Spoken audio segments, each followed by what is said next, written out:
Shalom, selamat pagi Bapak Ibu Jemaat yang dikasihi dan diberkati oleh Tuhan Yesus. Kita bersama-sama pada saat ini akan merenungkan firman Tuhan. Sebelumnya mari kita satu dalam doa. Mari kita berdoa.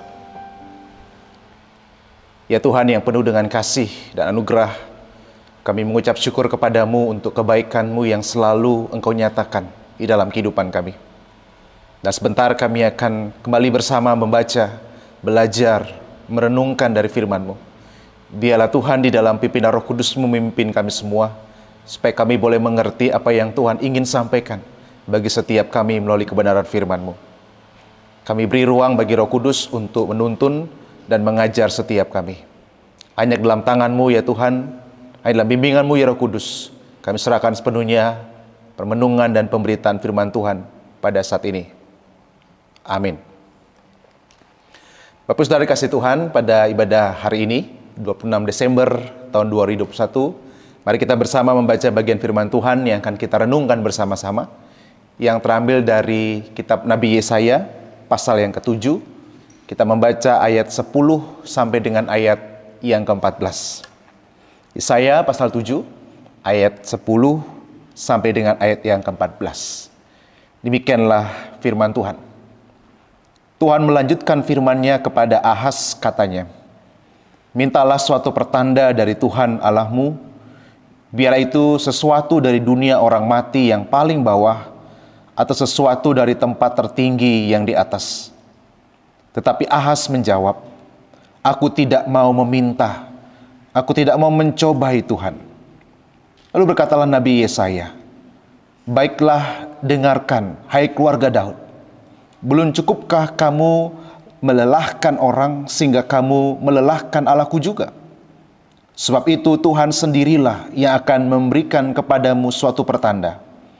Sungguhnya seorang perempuan muda mengandung dan akan melahirkan seorang anak laki, dan ia akan menamakan dia Immanuel."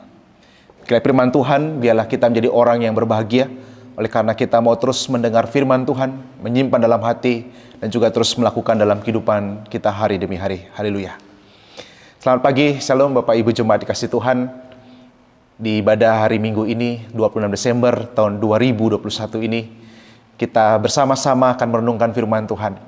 Setelah kita melakukan ibadah di tanggal 24 dan 25 Desember yang lalu bersama-sama, sekarang hari ini kita juga beribadah bersama namun di tengah keluarga kita masing-masing. Saya meyakini bahwa meskipun kita melakukannya di tengah keluarga kita masing-masing, kita akan tetap bisa merasakan persekutuan itu bersama dengan Tuhan dan juga saudara seiman kita di Galani Sabda. Oleh karena itu bersama-sama kita akan merenungkan firman Tuhan hari ini yang saya beri judul Makna Tuhan Beserta Kita. Jadi bersama-sama kita akan merenungkan firman Tuhan di bawah judul Makna Tuhan Beserta Kita. Nah saudara dikasih Tuhan, tentu kita semua sangat familiar atau sering sekali mendengar, atau bahkan mungkin kita juga cukup sering mengucapkan Immanuel dalam kehidupan kita. Iya, betul sekali saudara bahwa Immanuel itu menjadi sesuatu yang sangat-sangat sering sekali mewarnai kehidupan kita sebagai orang Kristen. Bahkan mungkin ada sebagian kita yang memegang teguh ucapan itu dalam kehidupan ini sehingga selalu mengatakan Immanuel, Immanuel. Di mana kita tahu artinya adalah Tuhan atau Allah beserta kita. Nah sekarang mari kita akan bersama melihat lebih jauh sebenarnya apa yang dapat kita maknai dari Tuhan beserta kita itu. Apa yang dapat kita sungguh-sungguh lihat lebih jauh tentang arti Immanuel itu dalam kehidupan kita. Nah ketika kita membaca bagian kita pada hari ini, itu merupakan nubuatan yang menyampaikan kepada bangsa Yehuda dalam masa pemerintahan Raja Ahaz, di mana pada waktu itu mereka sedang menghadapi tekanan yang kuat, saudara, dari negara Aram pada waktu itu dan juga dari Israel. Karena waktu itu terjadi juga perang saudara, saudara.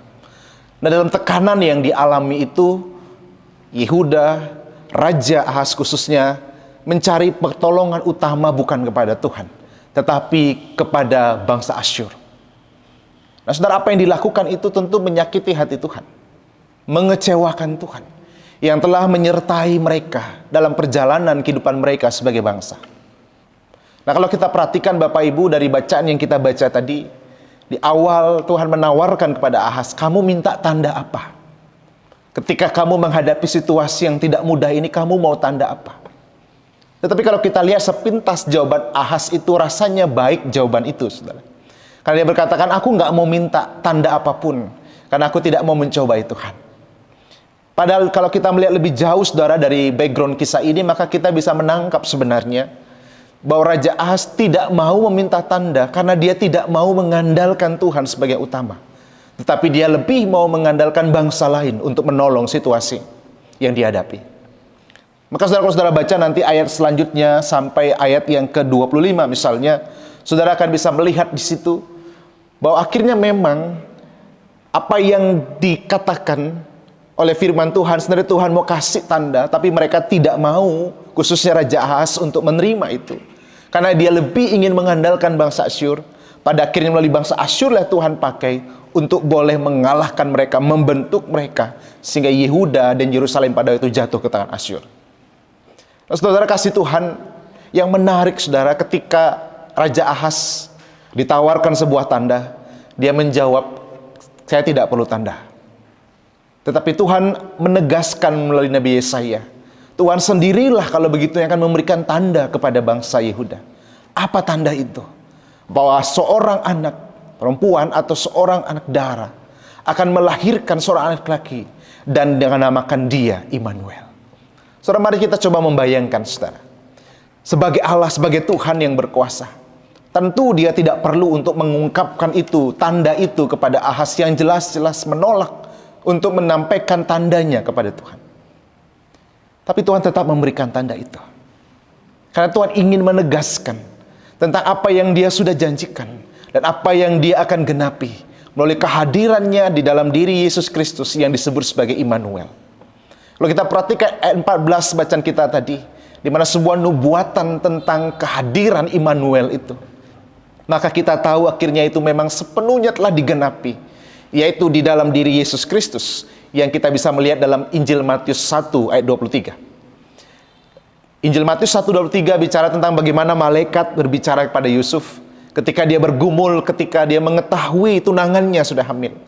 Malaikat menjumpai dia dan malaikat berkata kepada Yusuf pada waktu itu, kamu harus melanjutkan apa yang sedang dialami oleh Maria, kami tidak boleh meninggalkan.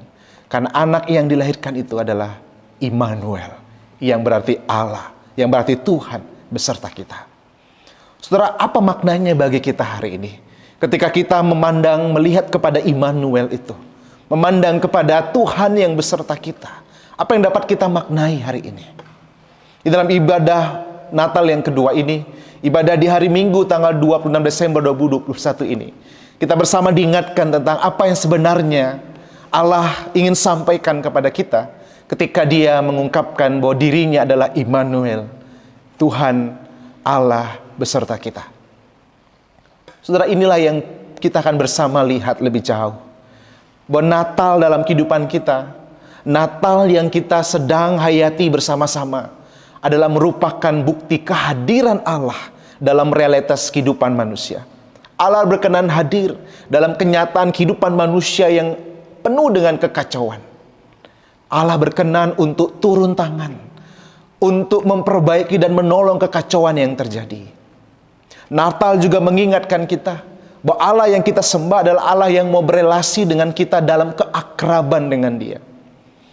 Natal juga mengingatkan bahwa Dia Allah yang mau menghampiri kita, karena kita tidak mungkin menghampiri Dia lebih dulu, karena kita orang berdosa.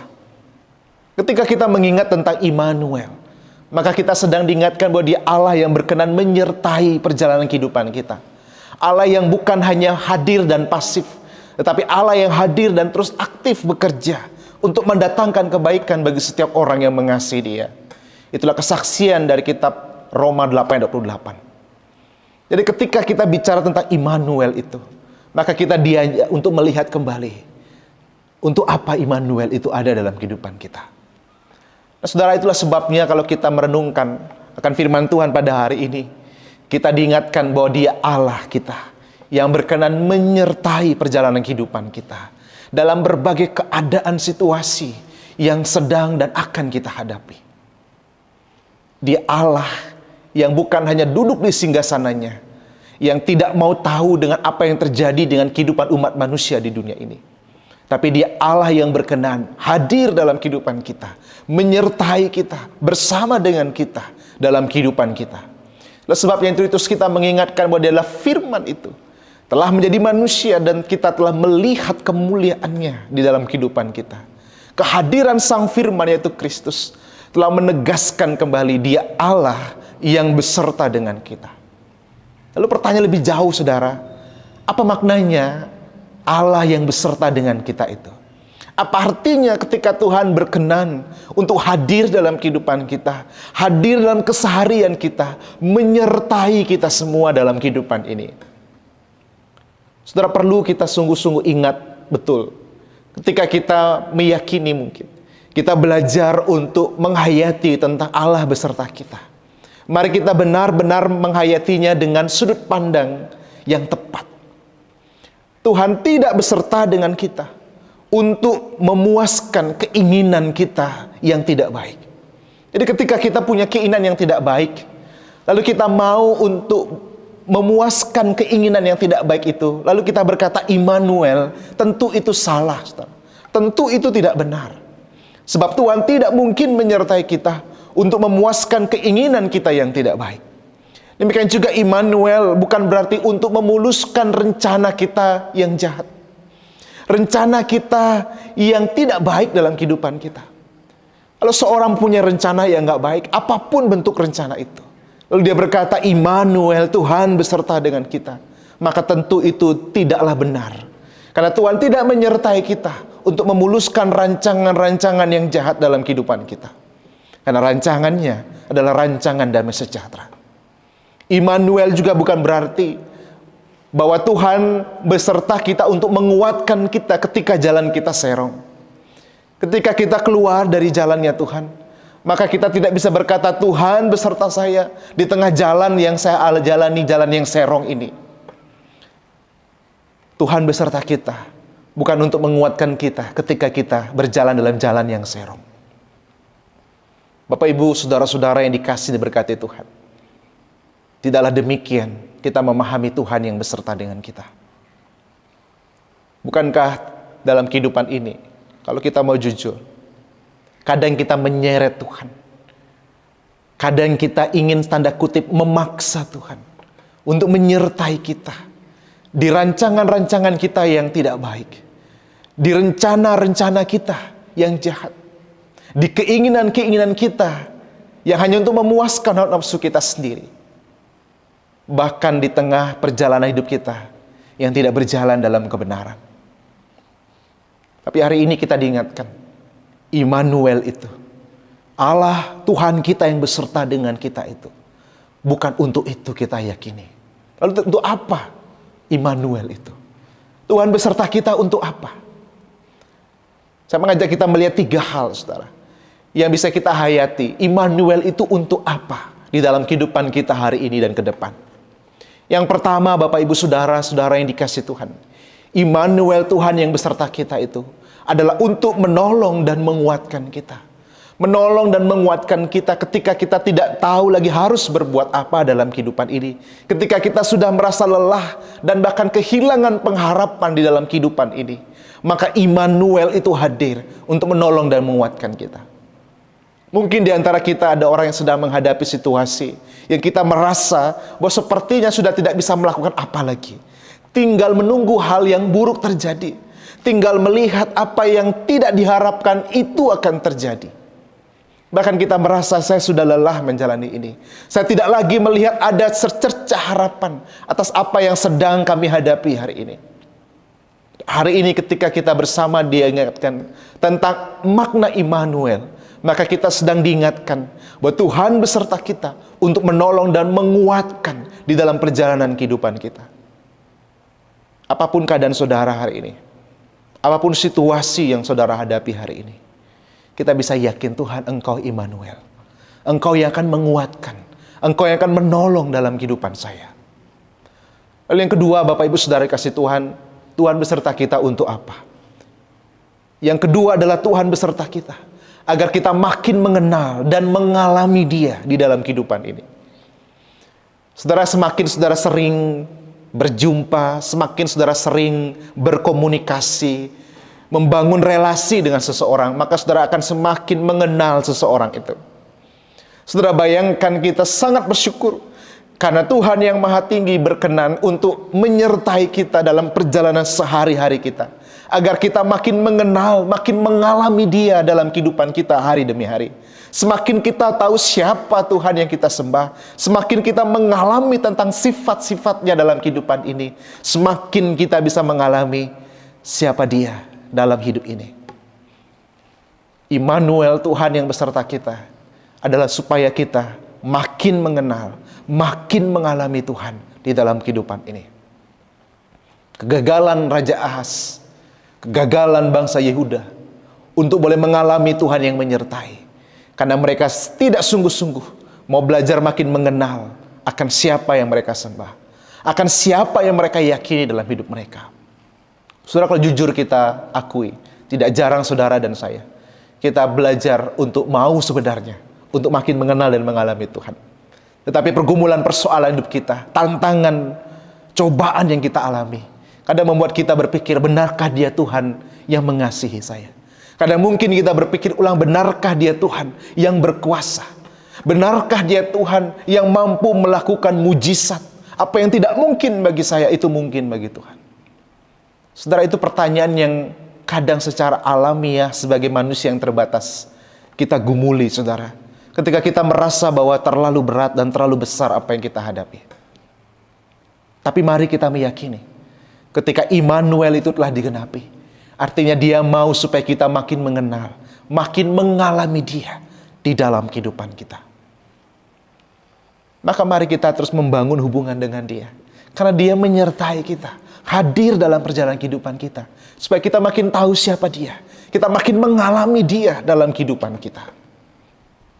Itulah yang kedua, makna arti Immanuel itu dalam kehidupan kita. Lalu yang terakhir, yang ketiga, kalau Tuhan beserta kita, apa artinya? Yang ketiga, Tuhan beserta kita supaya kita mengalami tuntunan Tuhan. Saudara, Tuhan beserta kita bukan berarti kita akan bebas masalah. Anak manusia datang ke dunia dalam segala pergumulan yang dihadapi untuk menunjukkan bahwa demikianlah gambaran hidup manusia. Tetapi Dia mampu melalui itu semua sebagai manusia, dan sampai pada titik kesudahannya Dia taat sampai mati. Saudara, ketika kita meyakini Immanuel, bukan berarti kita akan bebas dari pergumulan. Kita tetap akan menghadapi kesulitan, pergumulan, persoalan dalam hidup kita. Tetapi ketika kita yakin Immanuel, maka kita yakin Tuhan hadir untuk menuntun kehidupan saya. Dia menuntun ketika sakit penyakit terjadi, saya alami dalam kehidupan ini. Dia menuntun saya ketika saya mengalami kedukaan. Dia menuntun saya ketika saya mengalami kesulitan demi kesulitan. Dia menuntun saya ketika air mata bercucuran dalam hidup saya. Dia menuntun saya ketika saya tidak mau lagi melangkah di dalam kehidupan ini. Dia menuntun saya ketika saya tidak tahu jalan mana yang harus saya tempuh. Dia menuntun saya ketika saya takut untuk melihat hari esok. Saudara, Immanuel, Tuhan yang beserta kita, memiliki makna bahwa kita orang-orang yang mau dituntun oleh Tuhan. Dia Tuhan yang mau menuntun perjalanan kehidupan kita. Sebagai teman perjalanan yang setia. Sebagai teman perjalanan kehidupan yang tidak pernah berlaku curang dalam kehidupan kita.